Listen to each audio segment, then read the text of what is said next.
Shemai, here are your headlines. The weekend saw Cardiff's car-free day, attracting all types of cyclists to the city centre. Roads such as Castle Street, North Road and Boulevard de Nantes were closed to cars in the early hours and remained shut until the evening. People were also encouraged to travel to the event on foot, by bike or by using public transport.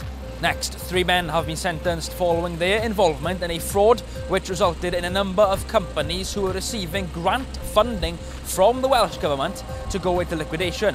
At Cardiff Crown Court, a judge sentenced Anthony Smith, who was described as the driving force behind the £5 million fraud, to 3 years and 9 months in prison. Keith Peters, who was the accountant behind the fraud, was sentenced to 15 months in prison, whilst the third defendant, Colin Mayer, received 20 months and was suspended for 18 months. Their dishonest use of public money was carried out by fraudulently claiming grant funding from the Welsh Government and European Union.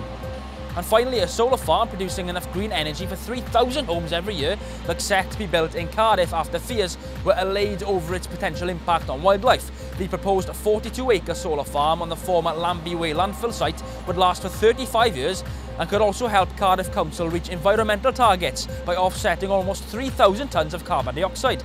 Planning permission for the solar farm had been held up after Natural Resources Wales raised significant concerns that the plans could threaten 2 species of birds which roost alongside the site.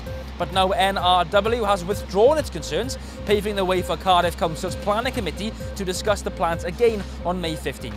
Council planning officers have recommended the solar farm is approved, including Cabinet Member for Clean Streets, Environment and Recycling, Michael.